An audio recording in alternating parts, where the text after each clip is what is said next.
Do you dream of hitting aces and dominating the court? Silicon Valley Tennis Academy is your one-stop shop for becoming a tennis champion.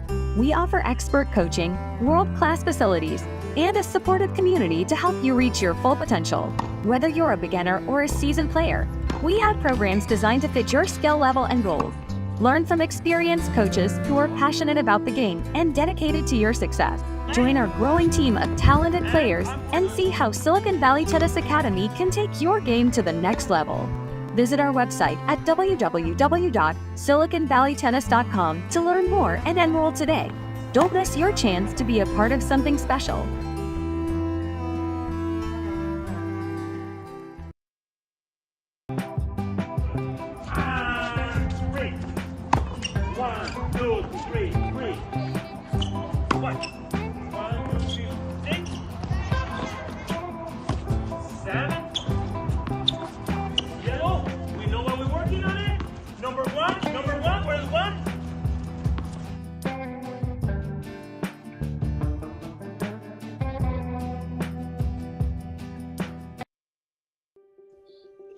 From youth age, it's my passion of the game, and I want to play in that time when I was a kid, and I grew up.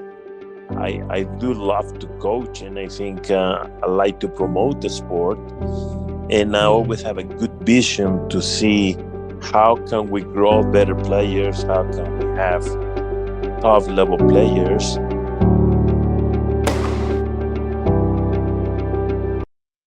Welcome to the Silicon Valley Tennis Show. I will be right back.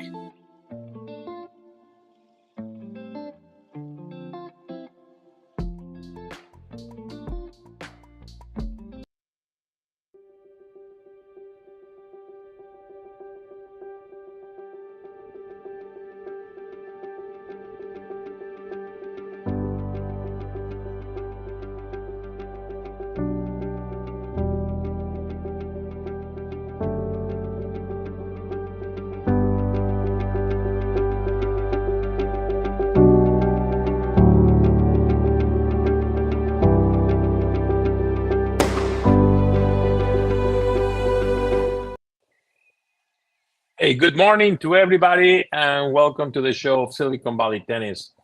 Today, we're going to have the communication to all the parents wanted to be involved in a family of a father and a family as a coach with two of my younger children, or younger adults now, play Division One. Both of the players, Sebastian Ruiz and Mateus Ruiz, and a great talent players where they work in the academy too, like a tennis coaches. Welcome to everybody, and let's have a great show to families to understand the relationship between father and younger players into the community. Welcome, guys. Good morning. Good morning. Good morning. Good morning. One of the greatest things I always realize when the parents here in the academy, they don't understand the difference between being a father and being a coach. And I wanted you to share one of the experience that you have in a father and you have a coach in the same time. Mateus, tell me a little bit about the relationship you have as a player with your father or with a coach. Yeah, so I think growing up, there was a lot of times from when I was a little kid. I always remember being around the sport, being outside, and obviously Francisco, my dad, always encouraged that a lot. I don't think one of the main things was that he never really kind of forced me into it. He always just brought me along. So when he was gonna go coach, I remember sitting in his baskets and feeding him balls with him. And I think from that youth age, like that's where I kind of fell in love with the game of tennis. And I think that really set a baseline to how I was around the sport. So he always just kind of brought me along, and that's how I liked it. It was never really something you have to come now, you need to come now. I love coming around. because that's how he brought me in, and he showed that love from his perspective into my perspective. Sebastian, what do you think?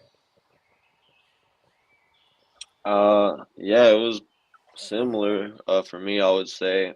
I think one thing that I remember from at least when we were younger was kind of like Mateus said, there was always something with sports going on. So like even if like the TV was on it, no, it wasn't even necessarily tennis. It was like it could have been something else. But we were always just watching sports, always playing outside as well. And I think as a kid, especially in the summer when we would go be at the tennis camp, I mean, I'd be there all day from 8 in the morning until 6 p.m. And sometimes people, they might think, oh, like, wouldn't you be rather doing other stuff, like kid things? But to be honest, I don't think even at the time, maybe there was once or twice I might have wanted to do something else, but really I loved being out there every single day. Or else I would have stopped doing it, and I wouldn't be doing it today anymore either. One of the situations I feel a lot in the parents in the community, you have to be number one. You have to win. You have to make sure you win it. Did you ever felt like that? I think. Oh, go ahead, Mateus. Thank you, Seb. So I think growing up, both of us, me and Sebastian, we would often play a lot of tournaments, whether it was soccer, tennis, anything. Anytime we were playing in a game, that was the one time where I didn't really hear my dad, Francisco, on the sidelines. I think I remember one tournament. I think I was around 9 years old. Maybe I was down a set, and I go to the fence and I just hear "keep your head up" because my head was down. That's all. I didn't hear "what are you doing? You should be doing this. You should be doing that." All I heard was "head up and you'll be fine." And I think that was one of the main things that helped me out as a kid is when I was playing the actual game, when I was playing tournaments, when I was playing games, when I was even training. I didn't hear my dad too much. Maybe training, I heard him a lot, kind of helping me out. Um, fixing my forehand, my backhand, my volley. But during those games, that's when it was all about me. And that was always my favorite part. And I think that was important because I never heard him on the sidelines yelling at me, telling me what to do. It was my game at that point. And it was everything that he showed me. Sebas? Yeah, I mean, for me, it was kind of the same. I think that especially in tennis, it's important for parents to kind of separate themselves when their kids are playing the match because at the end of the day, tennis, it is an individual sport. And I think that's maybe different in other sports such as soccer, maybe.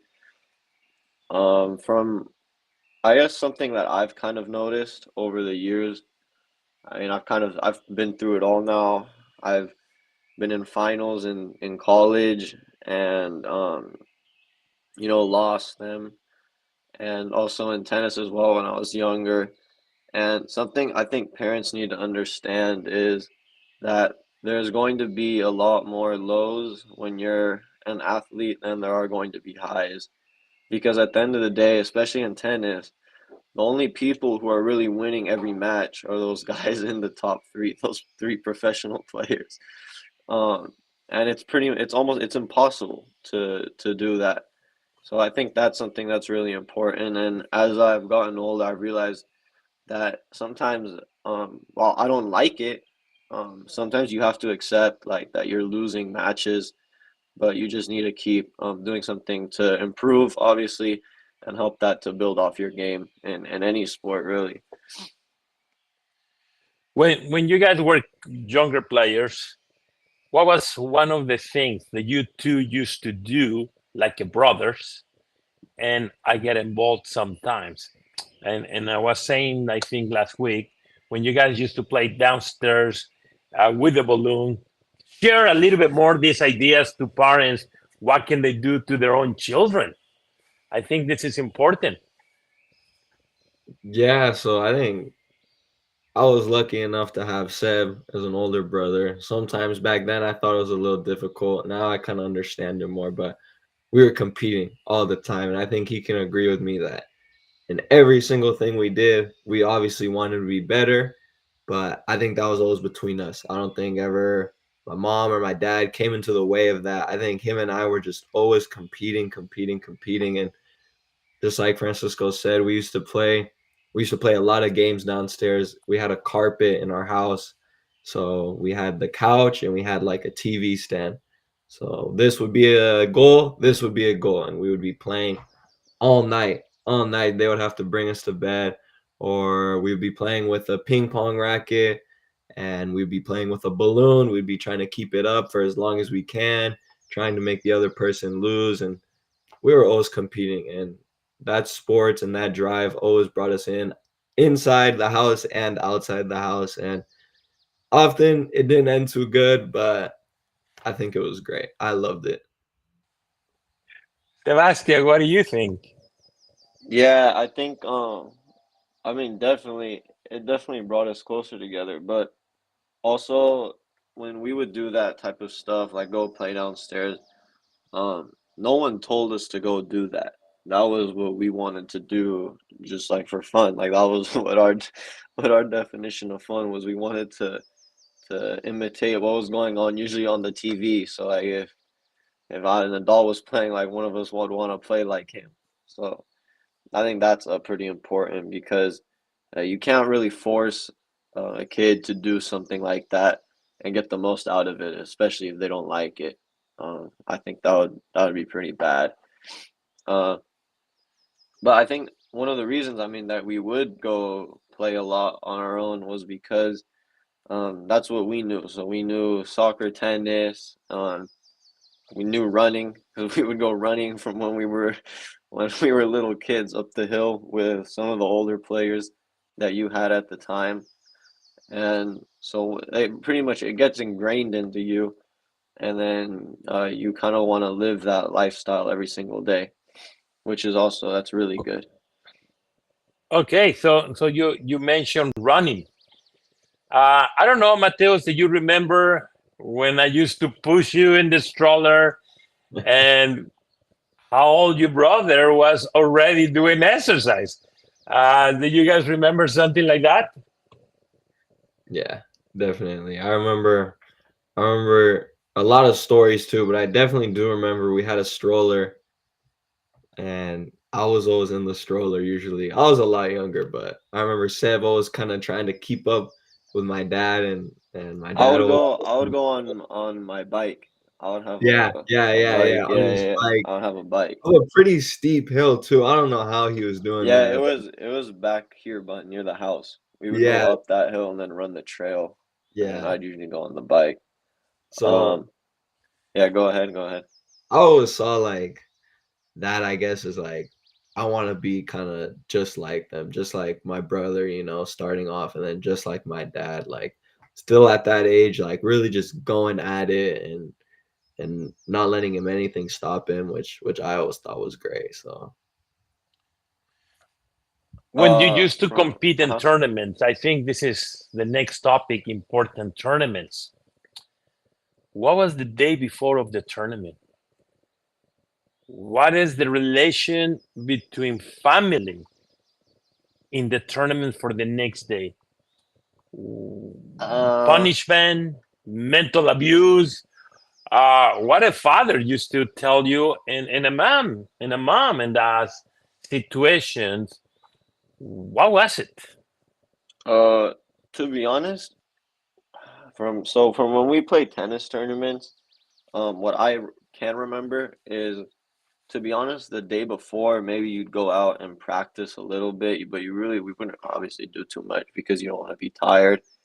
And then from what I can remember, we didn't really talk too much about the next day because that would that would just add stress onto like onto me as a player, and we just talked about the tournament all day and set these high expectations. All we'd probably maybe do is maybe look at who the player was that one of us that we were playing against. And today, I try to do the same thing actually when I have games. You try not to think about it, especially the night before. Maybe visualize a little bit, but then the day of that match, I try not to really think about the game at all because until the hours coming up to it, the last 3 hours, because then it makes your body tired as well. And yeah, there was never like the discussion of you need to go out and win this tournament this weekend, or you won't get to do this and that. No, that never happened. It was always just kind of, okay, you've trained now. Go out there, don't give up, and do your best. Mateus. Yeah, I think definitely that was one of the main things when we were playing tournaments at the younger age for tennis. Like, don't really think about it too much the day before, and we would kind of trust in ourselves because I still trust in myself the day before I play a game. All the work that we have done that led up to that moment. So the day before and the day of, you don't really think about it. You just kind of go out there and do it. And I think one of the main things that I always really liked is that, yeah, like Sebastian said, like there was never anything, like there was never a punishment. And the main things that we were always told is to go out and enjoy it because we're lucky enough to play this sport. And that's what I was always grateful for. So I think also the day after, really the next week of training, if I went out and lost 6-0, 6-0, I think obviously I would get told, hey, next time we should be working on this, and this, and that starts being implemented in our training. But it was never like, what the heck are you doing? Why didn't you do this? Why didn't you do that? We saw it as an off day. We kept our head high and we just kept moving and kept training. And we looked at what we could have done better. And that's something that I still do today when I go out and play games and big games. And I always look at what I could have done better, but I never see it as a negative. I always see it as a positive. And that's always what my dad was always telling us is look at everything as a positive when we go out and play. Look at, we miss a shot, maybe it was a positive in any way. So that's something that we always look for. Also, I would Eh, think that one thing that you did care about is, let's say like we did lose, it's the way we lost, like the match. So like if you lost the match because the guy was better than you, I mean you can't really do anything about it. Like I remember there was one match in Alpine Hills. I think I was playing the 16s when I was 13, and I mean the guy was just physically a lot stronger than me, um and I mean I couldn't compete. Like he would overpower the shots. Um but I kept trying. And I was looking for ways, but nothing seemed to work. But if let's say we would have lost to someone who isn't as good because we dropped down to their level or to their standard, that is maybe when you would get upset. I think, like looking back, it makes sense because you shouldn't lower your standards to your opponent of play, and you have to maintain that high standard for yourself. So I think that's a important distinction. well, when you say you play somebody lower and you get beat, like a coach, I will punish you, or like a father, I will punish you. What will be the relationship between us, like a family? Um, I mean, I wouldn't say you punished me. I don't think you ever punished me, but you would definitely be upset. Like, hey, like that's unacceptable because you're pretty much wasting not only you're wasting your own time because you go out there and then it's almost like giving up because you put yourself in a situation that you should never be in to begin with. Mateos?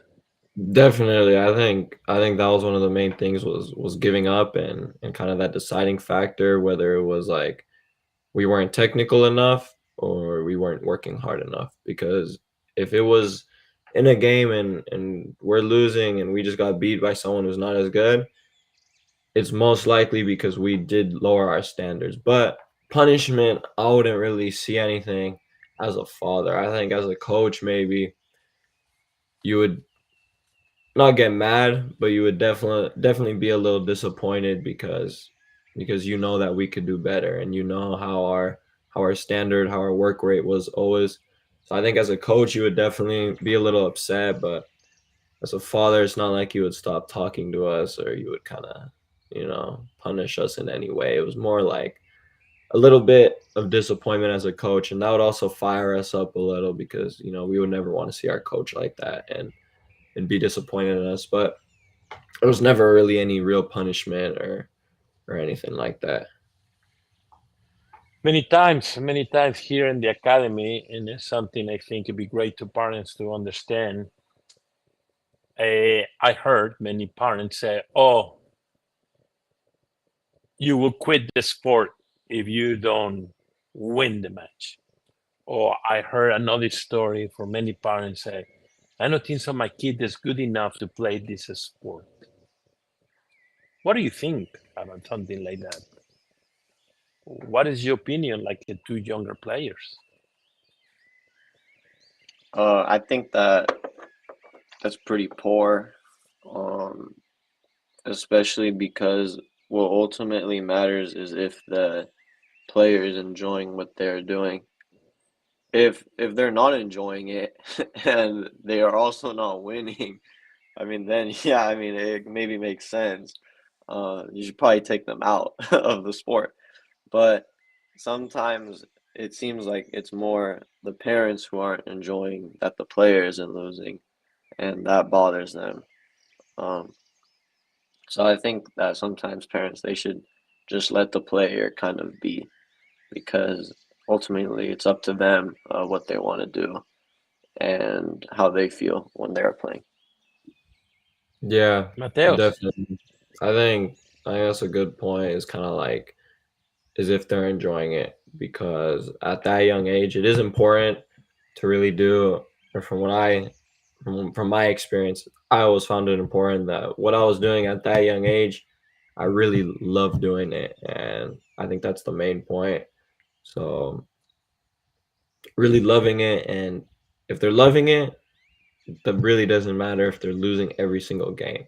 And if they're loving it and they do want to get better, I definitely think that they will. No matter what their level is, I think with that love in the game, like you could really improve within a year or 2 years. We've seen it with kids in the academy all the time. They come in their first summer camp and they've never picked up a racket, but they really love it. They don't maybe look the most athletic either. And 3 years later, they have a high UTR. They're playing tournaments. They're playing varsity. They're ready to play college. So I think that's amazing. And I don't think it should ever be my kid isn't good enough because that's never really true. So there's never really a good and a bad. It's always whether the kid is enjoying it. That's all that matters. And if the kid isn't enjoying it, maybe, yeah, it's not the best idea to keep him in the sport for too long. let me ask you another question, which I think is important. In the family, how many times do we talk about the negativity of the sport, or how bad have you done it? There's something related in the family about that. Uh, Not that I've necessarily done something bad. I don't. Maybe it'd be because I wasn't giving my full effort anymore. But it wasn't because I was intentionally doing something wrong, or like that was never believed that I was doing something intentionally wrong. Uh, I think that another thing is that when it comes to that type of stuff, is wait, you asked what was the doing something bad? Yes, like when you lose in a tournament Hmm. or you play very bad inside the house, in the relation like a family, that you had a coach telling you you have to do this, you have to make a Oh difference. yeah, yeah, yeah. No, Oh, no. If no, no. If anything, and that's something you still tell me today. After I play my games is you do tell me, yeah, sometimes like you have to stop being so negative as a player, and you can't really dwell on your mistakes, because I think like that makes it even worse, if anything. Uh, and you as a coach, from your perspective, I mean, yeah, you wouldn't really nag on about it too much, unless like it was for something silly, like I said, like if I stopped intentionally trying, or if I looked like I just didn't want to be there. Mateus, what do you think? Yeah, definitely. So I think there was kind of two people in our family sometimes. For my dad, there was a coach and there was a father. So when we left that tournament, if I lost 6-0, 6-0, and we went back home, the ride back obviously wasn't too good if I wasn't giving it my all, but if I wasn't good enough, then it was all right. And also when we got to the house, at the end of the day, it was still a loving family, and there was never really that coach too much. But when we got out on the court the next day, then we were kind of being pushed a little more. We were kind of told more about how we were done, how we played, what we should have done better. And especially at that young age, I think it's important to kind of have that two people. So, now when I'm 19 and I'm playing in my college games, obviously Francisco isn't out there with me anymore coaching me, but um, I still hear it a little bit after, which I think is good. But he also trusts in me to kind of look over of what I could have done better, how I should have reacted better, how I should have been mentally better. And there's been a lot of times where I've played and he thinks I should have been more positive, and he looks in the positive things in me. And Sebastian too, they both kind of pushed me and always told me to look at the positive things because they're all learning lessons. And at that young age too, that was important for me, I think, to develop as an athlete, was having that coach outside of the home than having that father that was inside the home. So I think that was important. That's wonderful, wonderful, guys. Um, Summer times. You mentioned, Sebastian, you used to go run. Mateus, we used to go run.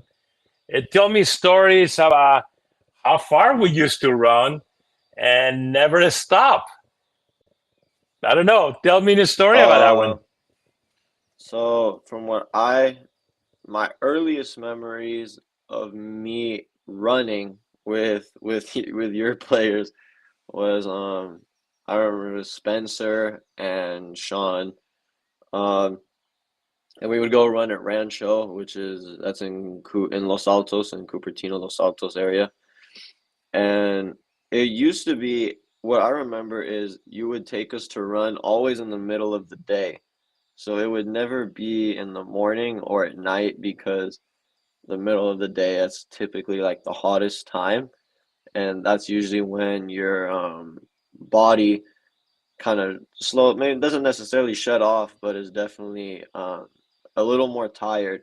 And a lot of those tournaments, tennis tournaments during the summer, you play them in the middle of the day. So like at Alpine Hills or at Dianza College. And that was kind of to get you ready for those tournaments, so you know what it was like to be active in during that hot time. And that's something that still helps me even today, when I maybe have games at 12 or 1 p.m. on a Sunday.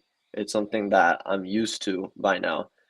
And when it came to the running, maybe I was a little young, because I mean I think I was less than 10 years old, and you had me running with guys who were gonna go to play Division 1 tennis, and they were huge. They were huge guys, all really good guys as well. Um, but yeah, I remember my earliest memory was I tripped on it was on a rock or something, and it happened more than once. That wasn't the first time. Um, but I remember I was crying a lot at the time, because I mean I was a little kid, and also I wasn't used to running at that intensity with that level around me. And then yeah, I remember Spencer. He actually carried me the rest of the way down. Um, and obviously at the time I felt pretty bad. I was upset about it, but I think looking back, that's now one of my favorite memories. Definitely, that's something I'll never forget, and I wouldn't do differently either. Mateus, what do you think? Definitely the Rancho runs were difficult, but something that we haven't mentioned yet are the stairs that we used to go to. Communication Hills, San Jose State Stadium, Stanford Cardinal Stadium. I think for me, those were maybe the toughest times where it really pushed me to the next level. We used to run at Communications Hills. I think it was over 1,000 steps. So 1,000 on the way up, and then you got to walk back down, which is another 1,000, which is just as hard. And we used to do that at least 10 times. Also, middle of the day, piping hot in the summer. It's on the stairs, and those stairs are really beaming to you. And then I remember, now that Seb said tripping on a rock, so I remember when we were at San Jose State not too long ago, actually, maybe 8 years ago, 9 years ago. We were running up the stands, and I also fell. I fell pretty hard, and I remember my dad looks back and he kind of just says, "Are you all right?" And I say, "Yeah, I'm okay." And he just says, "Get up, let's keep going." And it was like those moments that really like that brings you to the next level. And those are moments that I'll carry forever. And I think it was amazing how we used to do those things. And it really does reflect in my games now. Like if I have one bad slip, I'm right back up and I'm trying to go right back at it because that's how the mindset was back then, and that's how the work rate was back then. So I think that was important, that high work rate, and those are memories that I'll carry forever into my game. Uh, Competing. I know both of you could become to be a professional athlete. Uh, what is the competition? Did that is the expectation when you were kids, or what was the priority when you were younger players? And today's days, there was to be professors, go to college. What is the number one expectation in home in this? There wasn't, I would say, a set expectation. I mean, even before I went to go play at San Jose State, I didn't even know like what was gonna happen until a couple months before then. Like I didn't know too much about college sports and soccer. And I did get lucky in my case, but yeah, there wasn't really a set expectation that we had to do this and go do that. But at the same time, I think I and Mateus as well, we always knew that we wanted to be good in what we did, and that was important to us. And I think that kind of um, reflects around the level that we've both gotten to.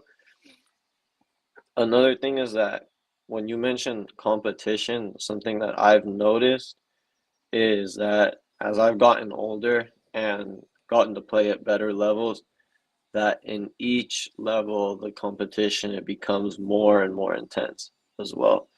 So, and this is just the top level of college. So, like, it's hard to imagine how high um, pro is. Mateus can maybe talk a little bit more about that than I do, though. Mateos, tell me, you playing Yes, some, I with some think professional players? so. I think personally, I think I'm a little luckier than Seb because I had that older brother that was 3 years older than me, and that was kind of my guideline for everything. So I'm super lucky to have him, and he set a pretty high expectation.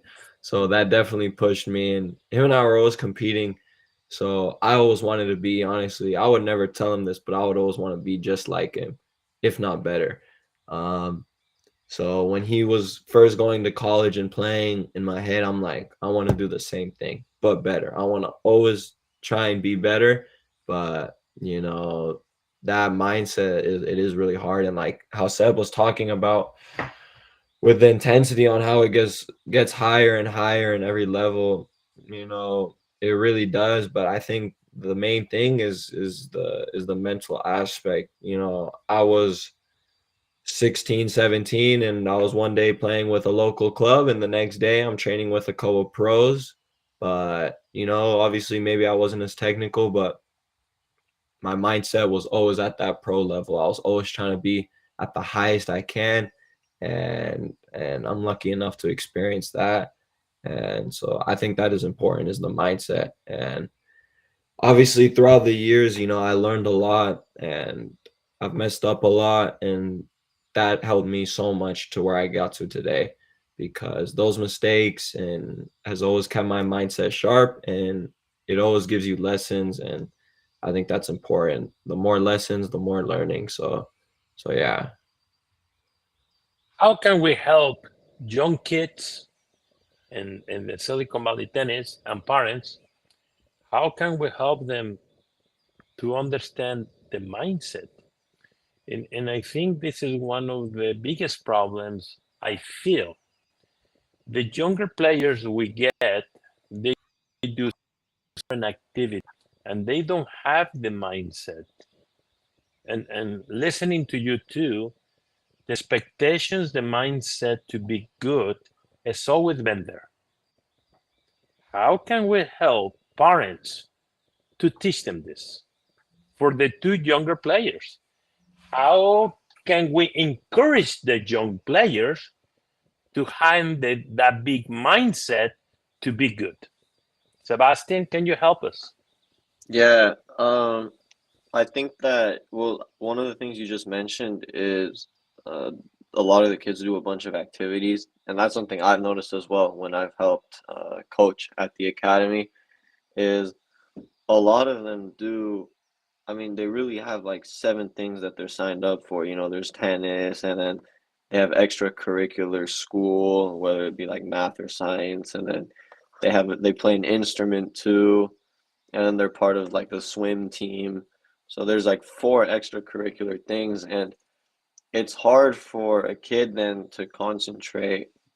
I'm trying to put myself in that kid's shoes, to concentrate on one activity. I mean, for us, when we were younger, we just had the sports. I mean, yeah, we played an instrument for a bit, but there wasn't really anything to get out of to kind of throw us off balance. And then once once we ended once it got a little bit more rigorous with sports, we just left that.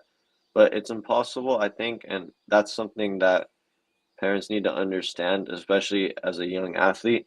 You can't balance 20 different things on your plate at once, because it will affect your athletic performance, but also the way you are mentally when you are playing, because you will be more fatigued, you'll have more things on your mind, and that will affect your ability to ultimately perform to your best. So I think that if I was parents, I would try to minimalize the amount of activities that my kid would do, because that's something that would bother me if I was playing, for sure. Mateus? Yeah, Seb said it perfectly right there. I think I see it with a lot of the kids. I have a lot of private lessons, and also in the group lessons, the kids, they're always talking about, after this, I'm gonna go to swimming, I'm gonna go to piano, guitar, trumpet, baseball, math, Kumon. Those are all a lot of activities, and I see it too with how the kids behave. Um, they're overwhelmed, and that can sometimes be very difficult for me as a coach, but to kind of keep these kids enjoy the game, because they're always thinking about so many other things. And then on top of that, on top of all those activities, they have the parents sometimes on their head a little bit, kind of demanding more during trainings, and it's tiring. I bet it's tiring. I remember even just from, you know, I would go play soccer in the morning, and then I would have tennis at night. Even that sometimes was a little tiring, but I loved it. And that's why I did it every single day. And that's why I never really complained or anything. And I think that helped me become the athlete I am today. But if I would have had all these other activities at that young age, it definitely would have been tough. I couldn't imagine doing like that. And back to what we said earlier was the enjoyment. And if the kids are enjoying it, I think that's the best. But if the kids can't really handle all these other things, and realistically, they're not going to be the best in piano, trumpet, tennis, soccer, baseball, math. They can't be the best in 7 different things. And that is also really hard. So, and the parents, definitely, we do see it, especially in Silicon Valley, in our area, that the parents do think and want their kids to be the best in each of those things, which I think is really difficult. And it does reflect on how they perform on the court and their mentality and everything. And couple more things, guys. I think they will help people and parents to get this. What is a training for the summer? What was your summer time? How many hours did you play tennis? How many hours did you play another sport? And what was the expectations between summer training? Sebastian, what do you think? What was your summer training? What are they in the summer for a month of weeks? So when I was younger, now it's obviously different, but when I was elementary, middle school, and then early high school, um, the summer would usually be we would do a morning session. It started, I think, around 8:30 until 11:30. You get like a 1.5, 2 hour lunch break, and then from 1 to 4 p.m. again until the evening, and then maybe another hour of like a set, like playing a set. But yeah, we would be playing tennis all day, and the reason was because soccer clubs, they didn't play during the summer, so that would give us time to just play tennis. Mm. And the morning session, from what I remember, the morning session was focused mostly on conditioning, and especially that first hour, hour and a half. And then the second session, there would be some conditioning as well in the beginning, but the load was typically a bit less. And then that one was more focused on match play. And yeah, you would do that pretty much. We would go to Germany for about a month, but we do that for about 4 to 5 weeks. I would say Monday through Friday, because Saturdays there wasn't the summer clinic. Saturdays and Sundays we'd usually try and fit a tournament in if we could. And yeah, that was our summer. Mateus? Yeah, it was a long summer. A lot of sweating, but it was super fun. I remember we always had kids, from out of country coming, and sometimes they would stay with us, and I made a lot of great friendships from that. And it is cool to see how those players have gone to the next level and have really played the next level. But those summers, yeah, just like Seb said, they were long days. We would get up 7:30 in the morning, 8 in the morning. And I remember my birthday is actually during summertime. So even on my birthday, just get up, I would get to play tennis, and I would get cake during tennis, during lunch break. And that was the best part for me, was sharing those great memories with my dad, with my brother on the tennis court. Those early mornings where we would get up, and that summer, those summers were fun times, and we would really just play tennis all day. And something that me and Sebastian did a lot, actually, when we weren't, maybe when the groups were too full, him and I would go into the basketball court, into the cage, and we would love to play against each other with a red ball, and we would really just smack it, and we would play for hours, and we would kind of imitate our favorite players, Nadal, Monfils at the time, Djokovic, Federer. We would even play with one-handed backhands, and that's where I really just enjoyed playing the most, I think, were those moments where we were in the cage playing and competing still. I would still get angry if I would lose, but at the end of the day, it was all really fun back then. Another thing that Mateo said that I thought was really important is like the friendships that you make from especially my memories as a kid. I mean, Conrad, he was probably one of my best friends growing up as a kid because I was with him every single day, and that's something that is important as well. Like you learn to meet people that you'll really know the rest of your life. Uh, I mean, like as my dad, Conrad is still someone that, like, they're good family friends now, that we talk to. So that's something that I'll value as well, the friendships that I learned to make during those summer camps. So summer camps, it really work a lot to make friends, to really relate to people, and to be able to do different activities. I think that what the parents need to do to understand summer camps and summer program is very good to relate to different activities. Hey guys, it's almost finished the show. We have 10 more minutes. Um, I remember a couple times giving up. What is that philosophy of giving up? The you think when you were kids that you will give up, that you will give up in any match, even to today's in the age that you are. And parents need to know that you guys are very good academically, high level academically. What do you think about that piece? Did we ever talk about giving up? Yeah, we talked about it a lot. Because no, there's times when, as a kid, especially, like, you do quit. Like, you say, "I don't want to do that." That's normal. I think that's a normal thing for a kid to say. You can't have, you can't, it'll happen. It'll happen. Um, and I think that, yeah, there was definitely times where you got upset, especially at me if I'd yeah, if I'd be like, no, like, I'm not gonna do this. I don't want to play anymore. I'd stop running. I'd stop trying. And at the time, it didn't really make sense for me.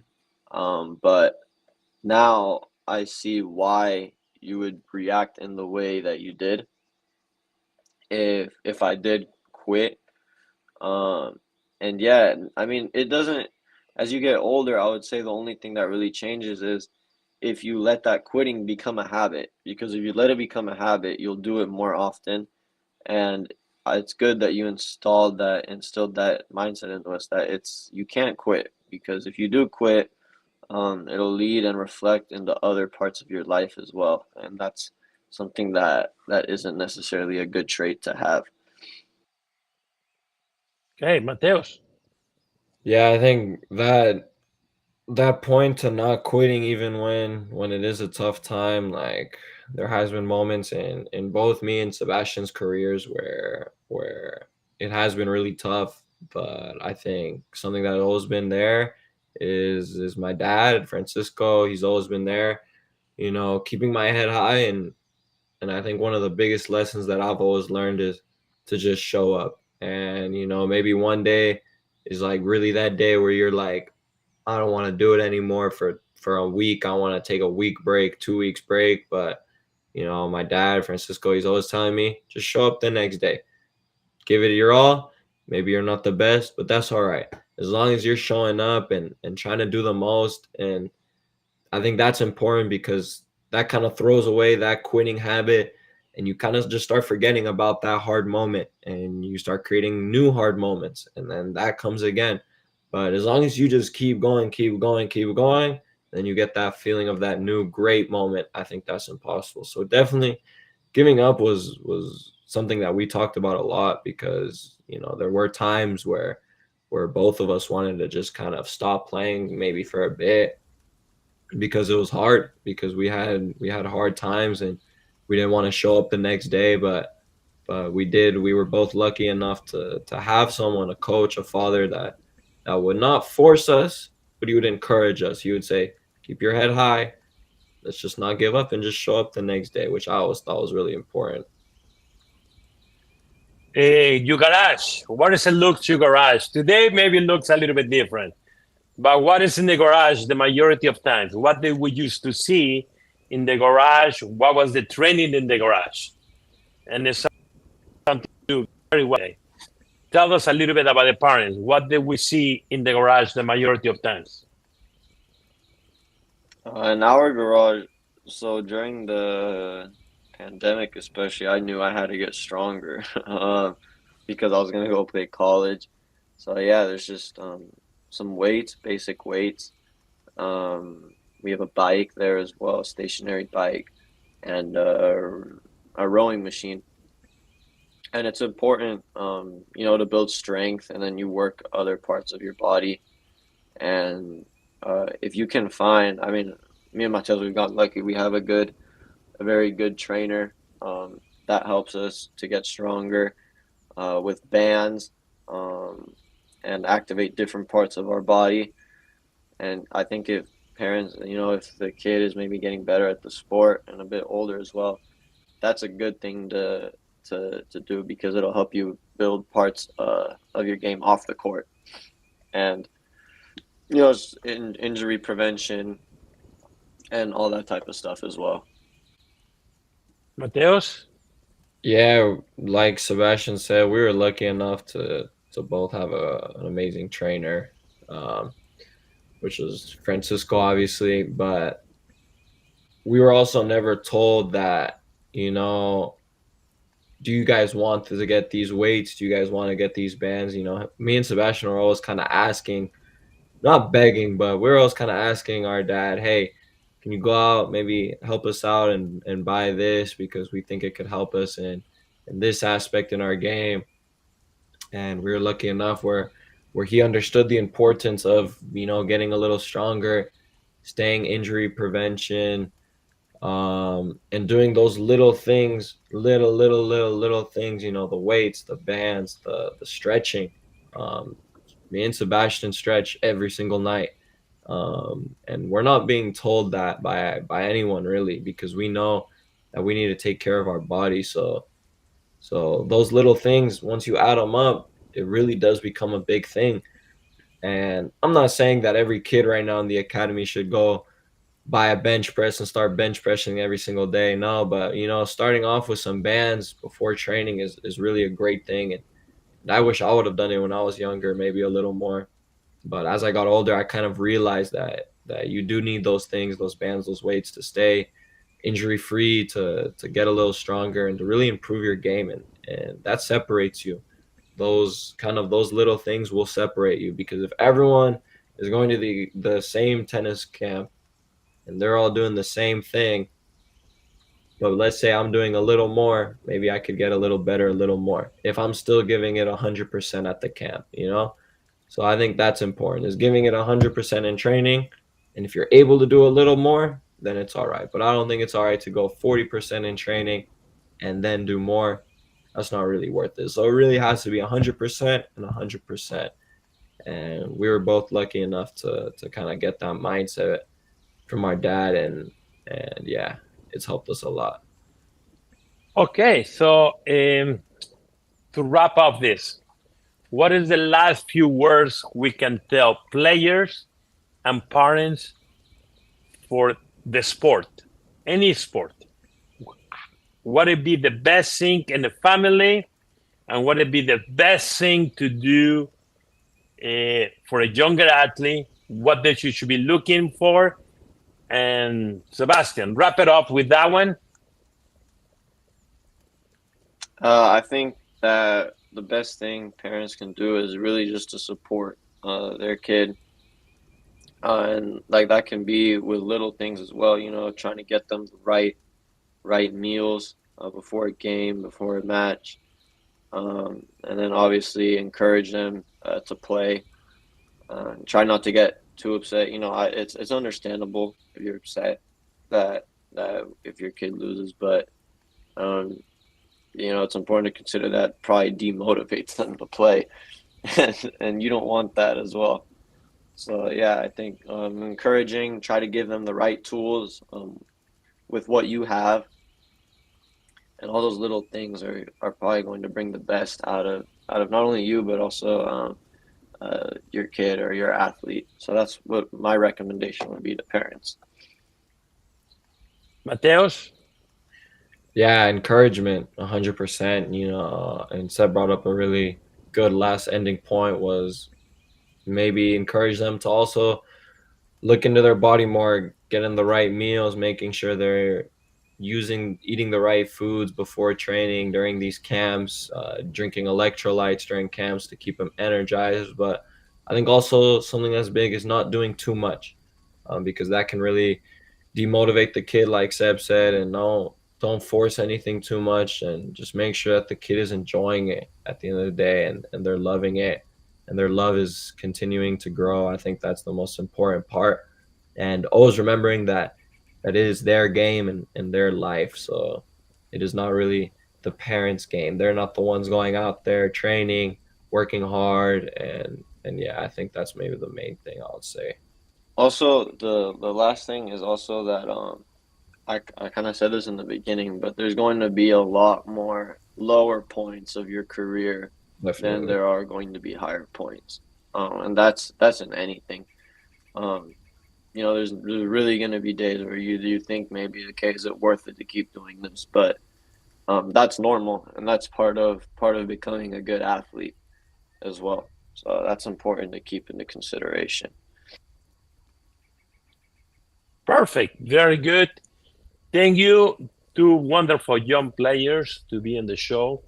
And I hope so this goes viral all over the world to two younger players wanted to be in a family and wanted to be in a sport family where you have seen everything. You've seen all the players turn around to be professionals. And what was the sport in a house where we always relate communication, and there really never was a punishment or negativity of that direction. So I hope so parents get this idea of play D1 college is it was on the book, but in the same time, it's not the priority. The priority is the kid have to be happy, enjoy it, and love the game the best they could. And in the summer or the whole year, get better, never give up. And that is my suggestion for everybody. Never give up, keep it up, and the sport is the best sport in the world. Thank you guys. Thank you so much. And I will see you guys again. Okay? Yep, thank you. Thank you. Thank you. Thank you. Thank you. Bye-bye.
Unleash your serve's power.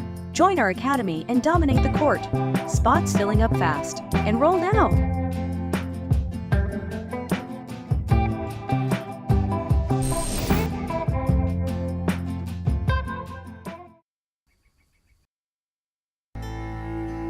Do you dream of hitting aces and dominating the court? Silicon Valley Tennis Academy is your one-stop shop for becoming a tennis champion. We offer expert coaching, world-class facilities, and a supportive community to help you reach your full potential. Whether you're a beginner or a seasoned player, we have programs designed to fit your skill level and goals. Learn from experienced coaches who are passionate about the game and dedicated to your success. Join our growing team of talented players and see how Silicon Valley Tennis Academy can take your game to the next level. Visit our website at www.siliconvalleytennis.com to learn more and enroll today. Don't miss your chance to be a part of something special. From youth age, it's my passion of the game, and I want to play in that time when I was a kid, and I grew up. I do love to coach, and I think I like to promote the sport, and I always have a good vision to see how can we grow better players, how can we have top level players.